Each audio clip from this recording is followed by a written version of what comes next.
She brought me to that rooftop dinner to watch me break. Not to talk. Not to fix us. But to humiliate me.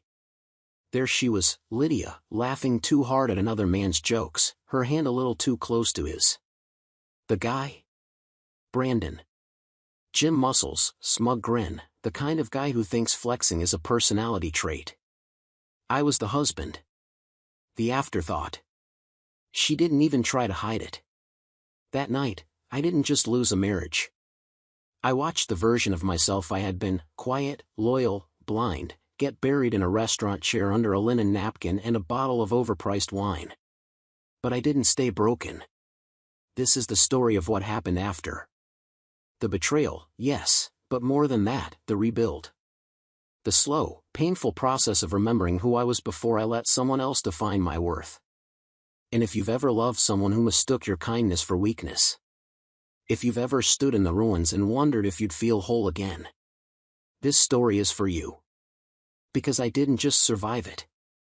I found peace on the other side. Before anything else, thank you, truly. If you're here, it means you're willing to listen.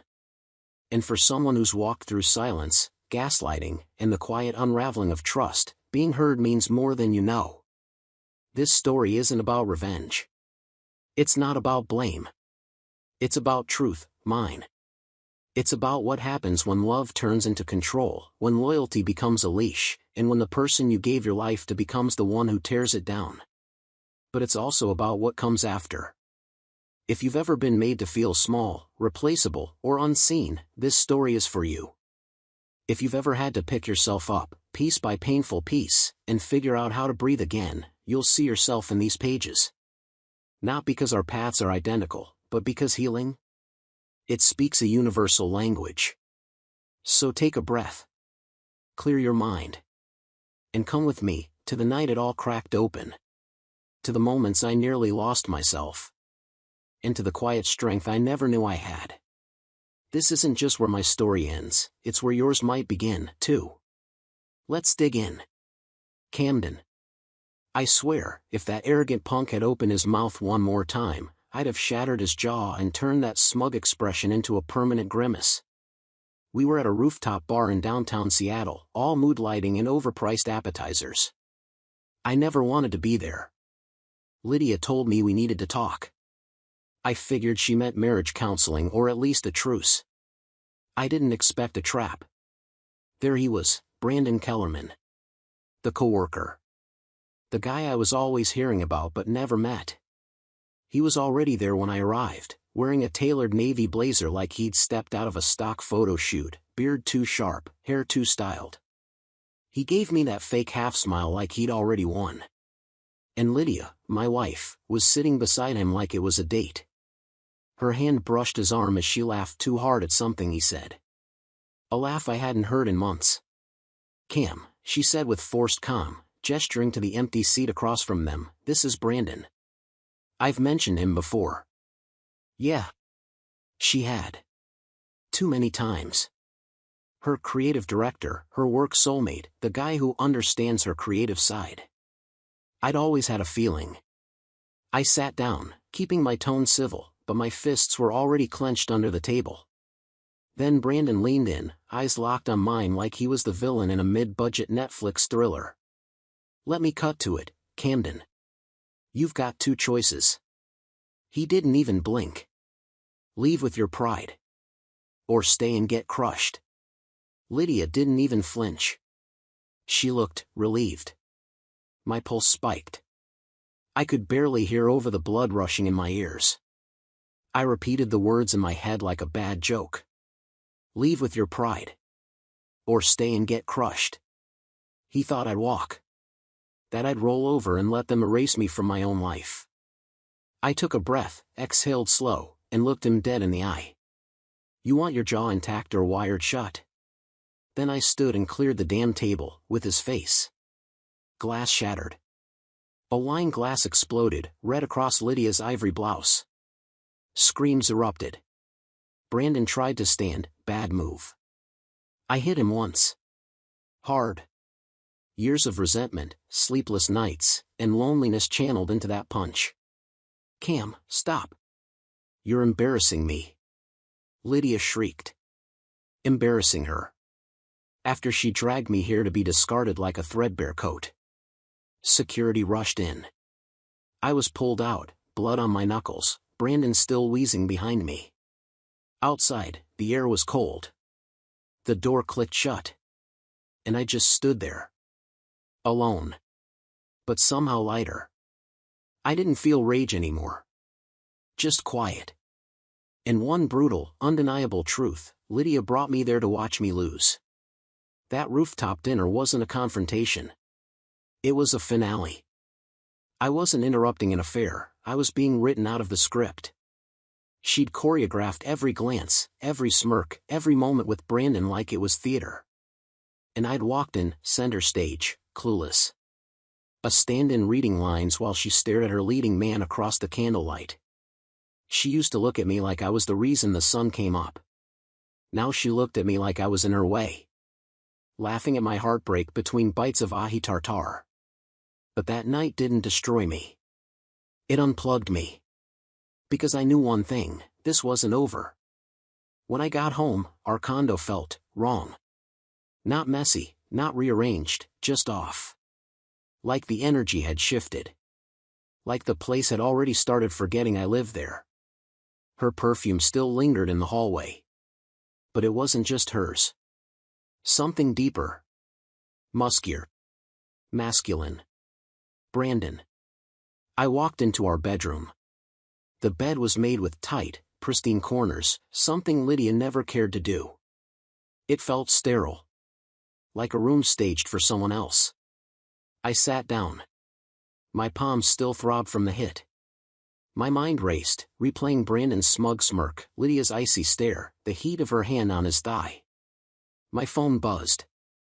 From her, you didn't have to do that. You embarrassed yourself. Not are you okay? Not let's talk. Just blame. Cold and sharp. And that was it. The flip of the switch. I stood up and began searching, not because I had doubts, but because I needed proof. Something to hold. Something real.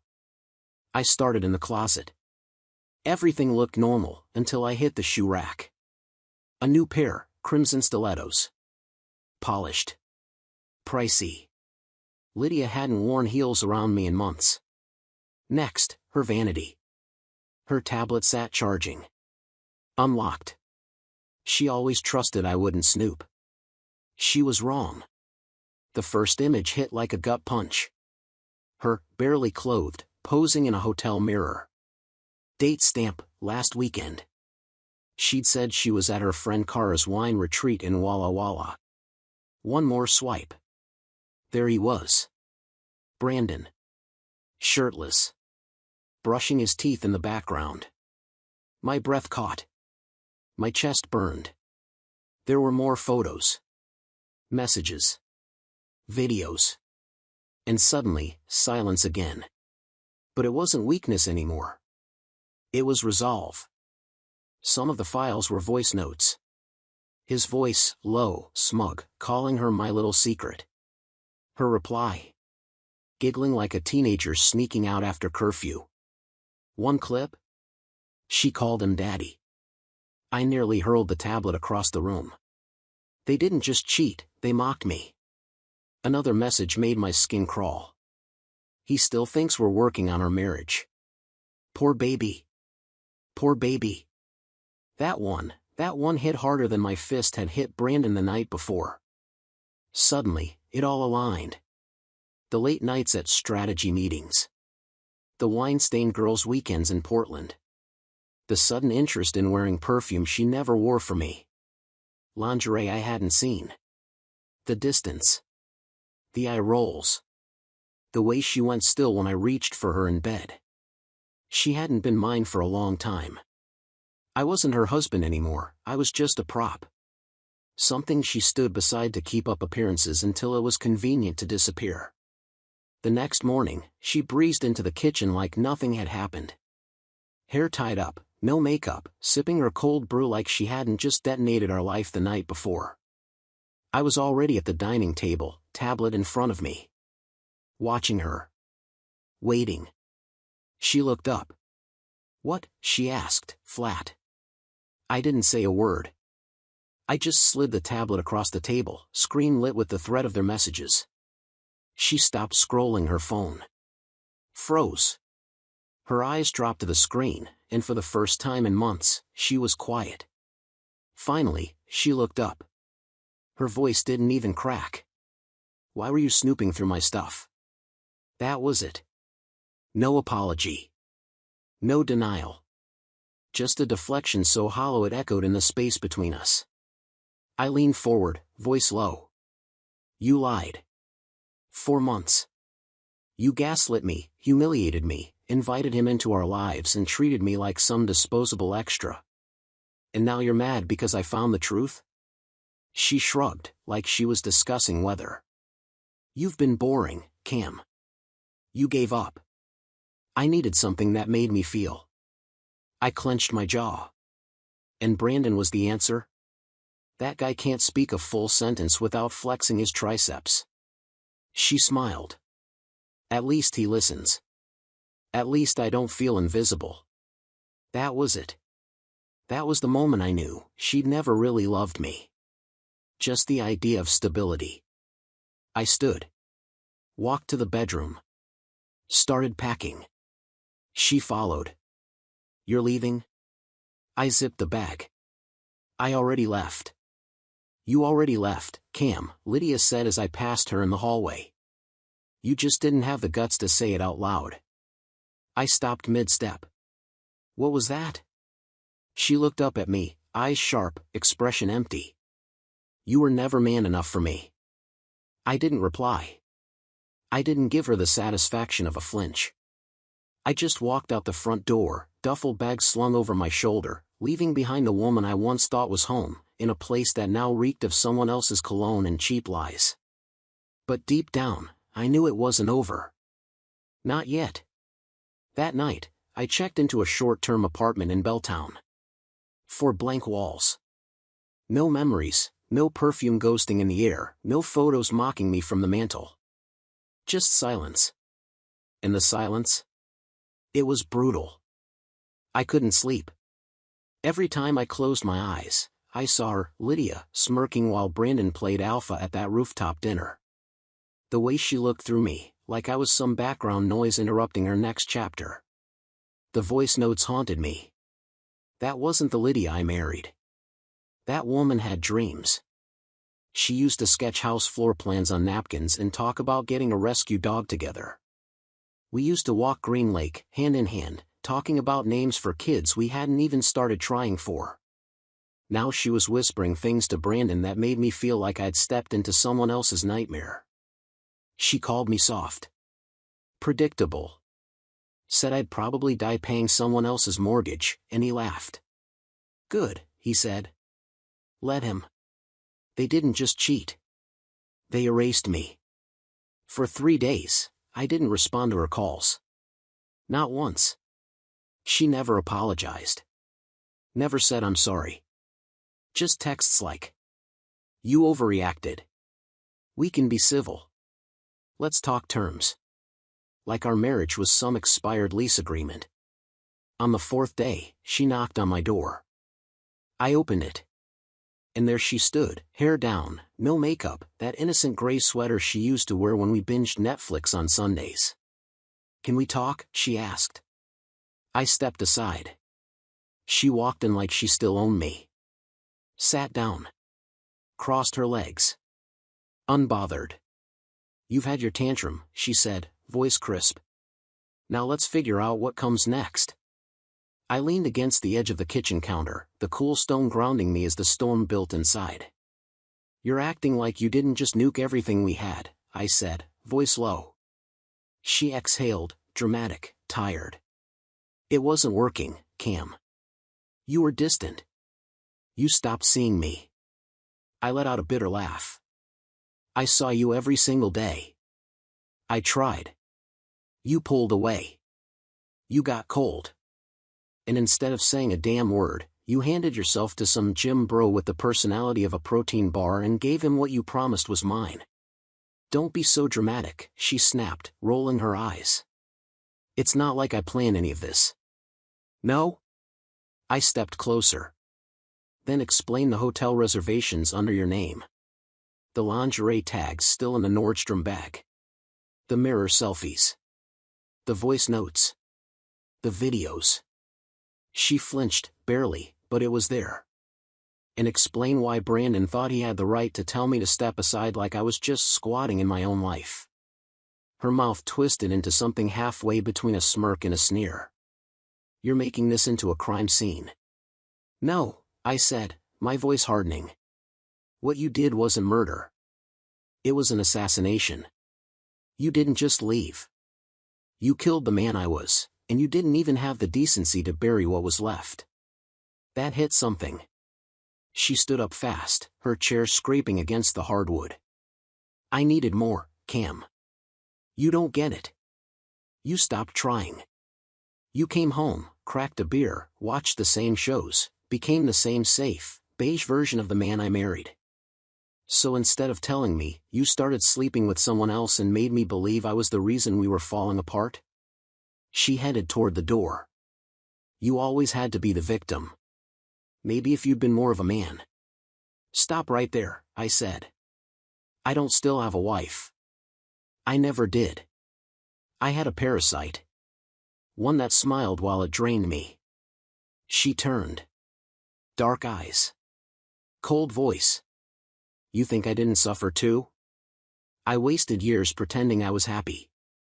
You didn't pretend, I shot back. You lied. And then she said it. Flat. Emotionless. I've been with Brandon for 6 months. And you know what? I feel alive again. 6 months. While I was booking a dinner cruise for our anniversary, she was busy gasping someone else's name. But I didn't cry. I just breathed. I just nodded. Good, I said calmly. Then you won't need to hear what I did yesterday. Lydia's brow pinched. What? I reached into the kitchen drawer and dropped a thick folder onto the table with a thud. She hesitated. Then flipped it open. Bank statements. Transfer logs. Screenshots from her private email. Copies of the Airbnb confirmations. The second credit card she thought I didn't know about. Her conversation with Brandon, talking about how to shift her bonus into a side account he couldn't accidentally see. I'd hired someone, a retired detective who owed me a favor from years back when I fixed his back deck for free. He didn't ask questions. Just delivered. Lydia stared at the folder, blood draining from her face. Camden, what is this? I locked eyes with her. Evidence. Her lips parted, but no words came. I'm filing for divorce. Today. And I'm keeping everything. I've already frozen the accounts. That new condo your boy Toy thinks you're affording? You're not. And when he sees this folder, he'll know exactly what happens when you mess with the kind of man you thought was too soft to fight back. She reached toward the folder. I pulled it away. We're done, I said. Get out. For the first time in weeks, her eyes wavered. A flicker of fear. But it was too late for that. Too late for apologies wrapped in crocodile tears. The man who begged for her attention. Who booked anniversary dinners alone. He died on that rooftop. What stood in his place now wasn't angry, it was finished. 3 days later, Brandon showed up outside the architecture firm where I work. Bold move. Real tough guy entrance. Leaning against his matte black Dodge Charger, arms crossed, mirrored sunglasses like he was auditioning for a sequel to Drive. He saw me leaving the parking garage. Camden, he called, casual, like we were meeting for happy hour. You got a second? I didn't answer. Just kept walking. He stepped into my path. Hey. Look, man. I didn't know she'd go about it like that. I figured she'd break it off clean. I didn't want to drag you into that dinner scene. You figured, I repeated. I looked him over. He smelled like cologne and insecurity. And I wasn't in the mood for games. You figured, I repeated, voice calm but loaded. You figured you could slide into my wife's life. Into her body. And I'd just vanish like I never existed. Brandon raised his hands, palms out. I get it, man. You're pissed. But let's not pretend she didn't make her own choices. I didn't force her. I stepped closer. She chose. And so did you. So whatever fantasy you had of taking my place, erase it. I leaned in. You're not the alpha. You're a side piece who got a little too confident. His grin faltered. A crack in the mirror. You should know, he said, puffing up again, she's talking about moving in with me. Perfect, I said. She'll look great on your Instagram. Right next to your ego and your protein powder collection. His jaw twitched. You don't scare me, Camden. Then you're even dumber than I thought, I replied, leaning in, low and steady. Because I should. For a second, just a flicker, he flinched. Just enough to see the truth behind the facade. He wasn't built for conflict. He was built for cameras and compliments. I turned and walked away. Because the real damage? It wasn't going to come from a punch. It would come from everything I'd prepared. Back at my rental, I opened my laptop and dove back into the digital trail she left behind. Financial records. Hotel charges. Spa packages billed to our joint account. Jewelry he wore in photos, my money. She even transferred money to an account under her sister's name. Sloppy. Bold. Arrogant. But what hit hardest wasn't the betrayal, it was the ease. How naturally Lydia lied. How convincingly she'd said I love you while sleeping in another man's arms. Every receipt I printed. Every password cracked. Every careless message between her and Brandon. Another nail in the coffin of the woman I once trusted with my future. That night, my phone buzzed. Her name lit up the screen. Lydia. I let it ring 3 times. Then answered. Camden, she said, soft. Measured. Less venom now. What? She hesitated. I didn't think you'd react like this. Like what? I said. Like a man who got played. Cheated on, humiliated, and treated like a spare part. I didn't mean to hurt you. I stared at the wall. That's the only part one actually believe. Yes, you did, I said into the phone, voice low but firm. You just didn't think I'd fight back. There was silence on the other end. I could hear her breathing, shallow, nervous. He's not who I thought, Lydia finally said. I said nothing. I thought he'd be stronger. Protective. Translation, she thought Brandon would swoop in and shield her from consequences. That he'd handle the mess. Be the safety net I once was. Another pause. I made a mistake. I closed my eyes and shook my head, even though she couldn't see me. No, Lydia. A mistake is forgetting to pick up milk. A mistake is losing your temper in an argument. What you did. I exhaled slowly. You built this. Lie by lie. Week after week. Hotel bed after hotel bed. I paused. You just didn't think I'd be the one to burn it down faster than you could stack it. She tried to speak again, but I was done. I hung up. I didn't need her apologies. I didn't want her guilt. I had spent too long letting her rewrite the story in her favor, warping my reflection into someone weak, small, forgettable. But standing in that quiet rental apartment, holding the evidence of everything she destroyed, I finally felt something I hadn't touched in months. Clarity. This wasn't about revenge anymore. It was about reclaiming myself, my name, my peace, my damn dignity. Let her keep Brandon and his flex for the camera lifestyle. I had something better. Freedom. And I was going to use it. The divorce moved quicker than I thought. Maybe because Lydia didn't want too much of the truth on court record. She assumed she could charm her way into a clean break. Claimed she fell out of love. But the moment my attorney laid out the financial trail, every dollar stolen, every secret booking, every message she forgot to delete, her tone changed. No tears. No outbursts. Just cold, quiet damage control. Our last meeting was in a sterile downtown office. Mediated, civil, distant. She wore a navy suit, no makeup. Trying to appear composed. Like a woman who hadn't once moaned another man's name in my car. She leaned in during a pause, voice hushed. "Why are you doing this? You're humiliating us both." I looked straight ahead. "You're not ashamed of what you did," I said. "You're just ashamed it cost you. You're just embarrassed people found out," I said. Lydia sat back, lips tight, eyes sharp, but she didn't say another word for the rest of the mediation. When it ended, I stood and walked out with my spine straight and a clean slate.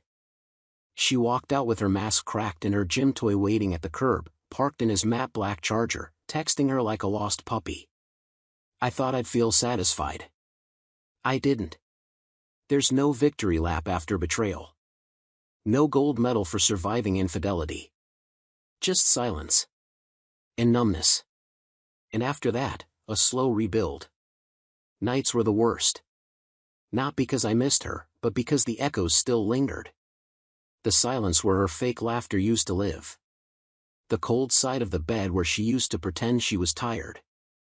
The way I'd catch myself halfway through a text, then remember she was probably tangled in someone else's sheets. It was never about missing Lydia. It was about reprogramming muscle memory. I started going to the gym. Not to look like Brandon, and definitely not to chase validation. I went to sweat it out, burn the grief out of my bones. The poison. The shame.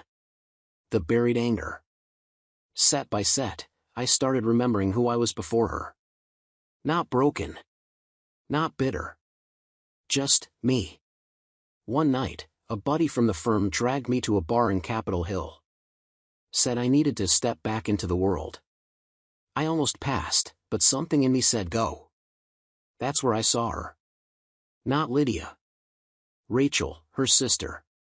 She walked in with a couple friends, stopped cold when she spotted me at the bar. After a second, she came over. "Camden. Wow. I didn't expect to see you here." "Neither did I said. She looked down at her drink, then met my eyes. "I heard everything. I'm sorry." I nodded. "Don't be. You didn't betray me." She gave a soft, guilty smile. "I tried to talk her out of it, you know? When I found out. She told me to mind my own business. Didn't surprise me." Rachel tilted her head. "You doing okay?" I shrugged. "Some days are better than others." She leaned on the bar, studying me. "You know, Lydia was always the one who needed the spotlight. She always had to win," I said, watching the swirl of whiskey in my glass. "Even if it meant destroying something beautiful." Rachel didn't speak right away. She just stared into her drink, lips pressed into a tight line. Then finally, quietly, she said, "Only person Lydia's ever really loved is herself." It landed harder than I expected. And somehow, that helped. Later that night, I walked the streets of Ballard under a clear, quiet sky.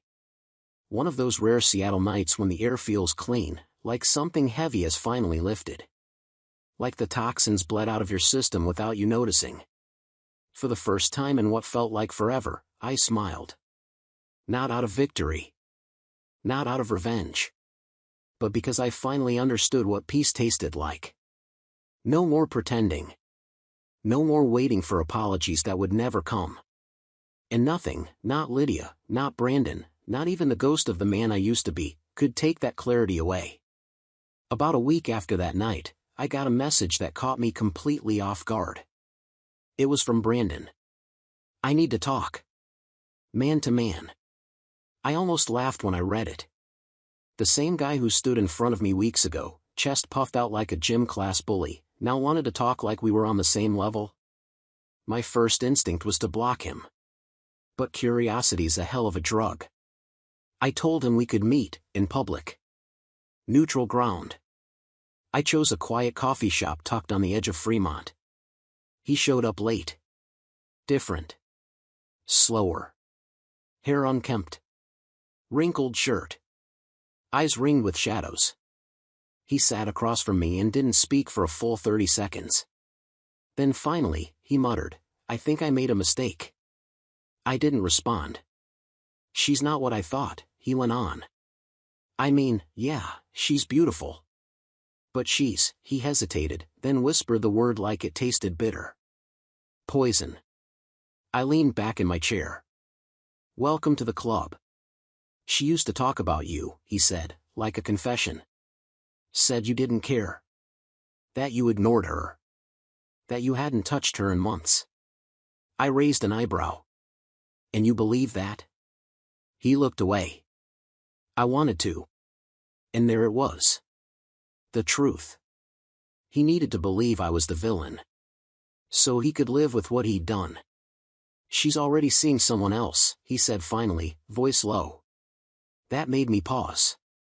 "Wait," I said. "She's cheating on you?" Brandon nodded slowly, the shame on his face so thick I almost pitied him.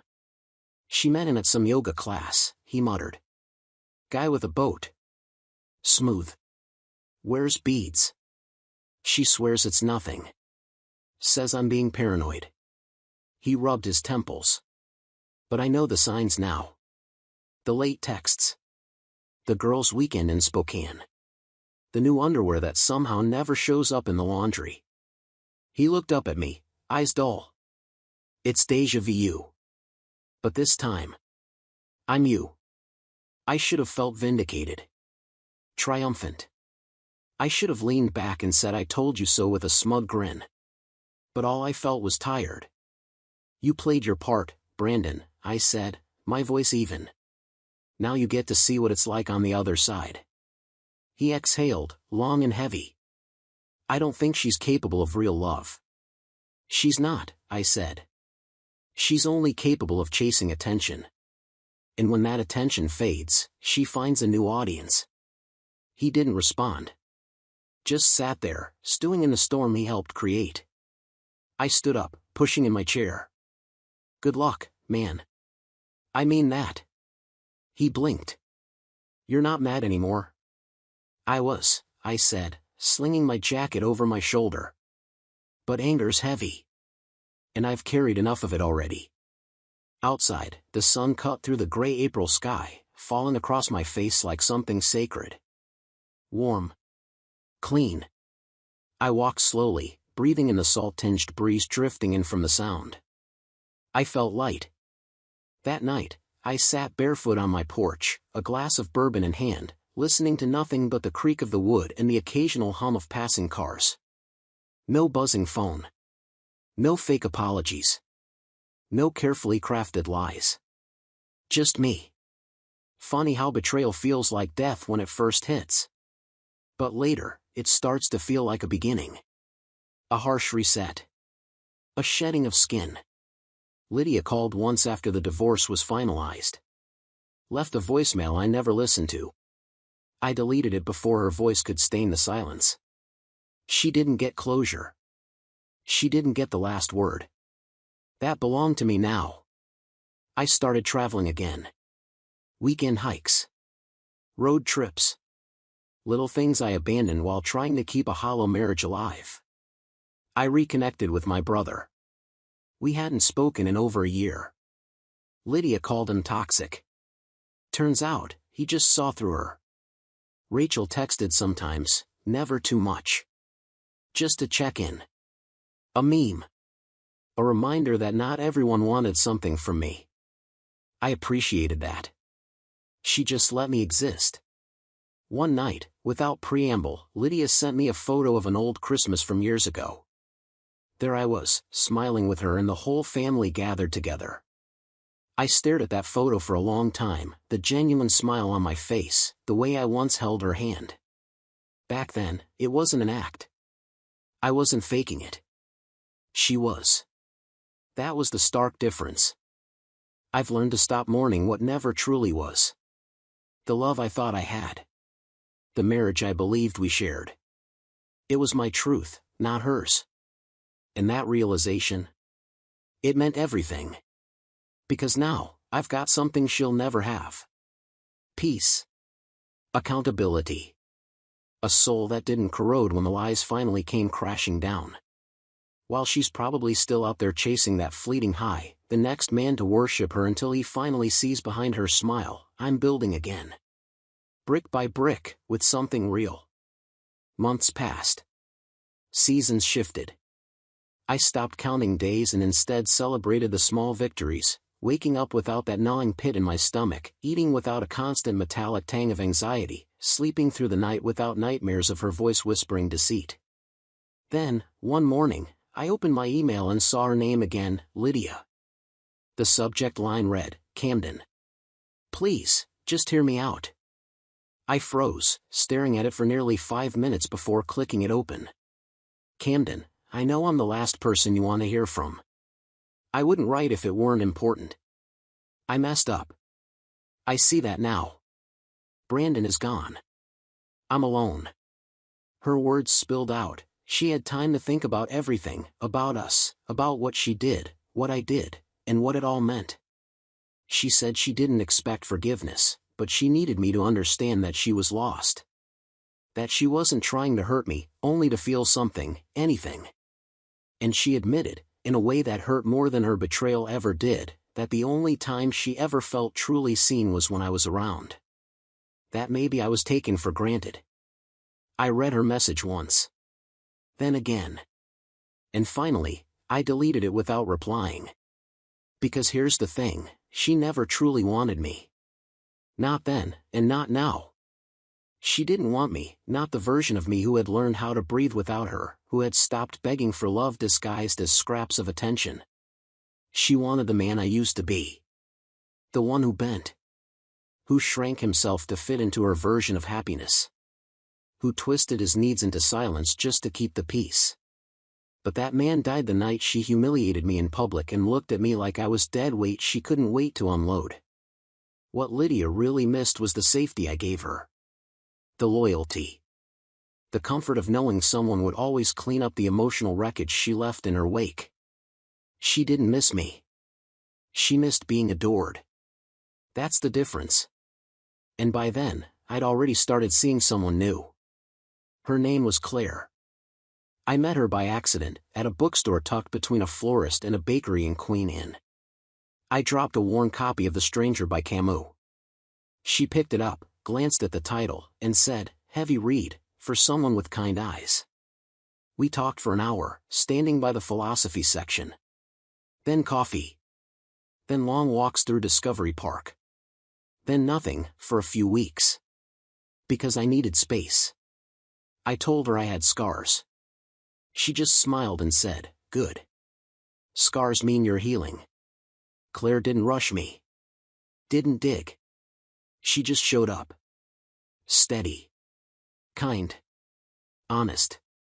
With her, everything felt easy. No performance. No eggshells. She never brought up Lydia, except once. It was after my phone buzzed and I froze when I saw that name light up again. "You don't owe me the story," she said. "But if you ever want to tell it, I'll be here." And I did. Eventually. It was a quiet Sunday. Rain tapping the windows. Her hand in mine. I told her everything. Not for pity. Just to let it go. Claire didn't interrupt. She didn't ask for more. When I finished, she said, "That was never about you." That was her broken reflection, looking for a mirror. That line stayed with me. A few weeks later, I drove past the old house. Ours, back when it felt sacred. It looked smaller now. Faded. The lawn was overgrown. Shutters crooked. Like it had given up trying to impress anyone. I didn't stop. I just kept driving. And I smiled, not out of spite. Not because I'd won. But because I survived. Lydia once said I was too soft. She was wrong. That she thought I'd crumble without her. that I'd fold without the chaos she brought into every room. But here I was, standing tall. Scarred, sure. But unshaken. The storm came. And it passed. And all it really did was clear the horizon. Now, I see things better. I trust sharper. I walk steadier. I laugh deeper. There's a strange kind of peace that comes from losing everything. It strips you bare. Makes you appreciate what actually matters. Like mornings that start with black coffee and no tension hiding between the lines. Like evenings wrapped in someone's voice who doesn't weaponize silence. Someone who speaks gently, and means it. Because real love? It doesn't arrive like a wrecking ball. It walks in soft. And stays when everything else runs. It was a crisp Friday evening. That kind of early autumn in Seattle where the sky turns a deep navy and the air smells like new beginnings. I was sitting on the balcony of my new place, smaller than the old house, but warmer in all the ways that count. Claire was inside, humming as she moved around the kitchen. Barefoot. Dancing like no one was watching to a song only she could hear. I watched her for a while through the glass. And something in me settled. Not relief. Not distraction. Peace. Not the kind you fake. The kind you earn, after walking barefoot through betrayal and coming out the other side with your soul still in one piece. I thought about Lydia again. Not often anymore. But sometimes. Like you remember a fever dream, blurry, unreal, with flashes of pain that don't sting the same way they used to. She was a name in a closed chapter. And Brandon? Just a footnote. A lesson. I learned that love without respect is poison. That loyalty without honesty is just a leash. That some people only know how to take, until you forget you ever had something to give. But I also learned that surviving betrayal doesn't make you bitter. It makes you aware. It makes you grateful for softness when it finds you again. Claire stepped outside, wrapped in a blanket, and leaned her head on my shoulder. "You okay?" she asked. I nodded. "Yeah. Just thinking." "About her?" I paused. Then smiled. "About how far I've come." She didn't press. She didn't need to. Some stories don't need repeating. The ending already said enough. Some people don't need to be hated. They just need to be understood, and then left behind. I looked out over the horizon, where the sun dipped gently into Puget Sound, streaking the sky with amber and deep navy. A new chapter had already begun. Not with fireworks. Not with vengeance. Just honesty. If I could speak to the version of me from back then, sitting at that rooftop restaurant, heartbeat cracking with every forced laugh Lydia gave that man, I'd tell him this. You won't break. She'll try to convince you it was you. That you were the burden. That you didn't do enough, say enough, be enough. But you were. You were the anchor. The stability. The one who stayed. You were the heartbeat in a marriage that had flatlined long before you realized. And when she walks out, thinking she's sprinting towards something better, she's not. She's just running from her own reflection. Let her go. Heal. Grow. Remember who you were without the weight of her voice in your ear. And one day, when real love finds you again, it'll be soft. Not desperate. Not performative. Gentle. Steady. It won't raise its voice to be heard or hide behind chaos to feel exciting. It will show up. And stay. Claire reached across the small table on our balcony and squeezed my hand. I looked over at her, and for a second, everything inside me went still. She wasn't trying to fix me. Or complete me. Or mold me. She just saw me. Fully. Without flinching. And in her eyes, I saw something I hadn't seen in a very long time. Home. Not the kind with a mortgage or picture frames or manicured lawns. But the kind that lives in presence. In stillness. In the way someone holds your hand without asking why it's shaking. I looked at her and said it. Not out of reflex. Not to fill the silence. But because it was true. I'm happy. She smiled, leaned into my shoulder, and whispered back, good. And this time? This time, I meant it. If you've made it this far, you've walked with me through every lie, every scar, and every quiet step toward rebuilding. So let me ask you something, what would you have done in my shoes? Seriously. I want to hear it. Drop a comment, not just for me, but for anyone else out there going through their own kind of betrayal. Let them know they're not alone. Let me know I'm not alone. Because this story? It wasn't just about a failed marriage or an affair. It was about losing yourself and clawing your way back. If you felt something reading this, if you saw even a sliver of your own story between these lines, don't stay silent. Speak up. Share your thoughts. Tell me what you'd say to the version of me who thought he wouldn't survive the fallout. I've got my piece now, but your words might give someone else theirs. Here's what I'll leave you with, and it's something I wish someone had told me sooner: never let someone else's chaos convince you you're the problem. Love shouldn't cost you your identity. It shouldn't demand you disappear. If you're in something that feels like you're constantly bleeding for it, stop and ask yourself why. Love should build you, not break you. So, to everyone reading this, heal loudly. Forgive yourself first. And when you find something good again, let it in. You deserve to be chosen without conditions. You deserve quiet mornings. Honest eyes. Laughter that doesn't leave bruises. And if you're already living that truth, share it. Tell me what freedom looks like to you now. This is where I leave my story. Now I want to hear yours. Drop it below. I'm listening. Camden.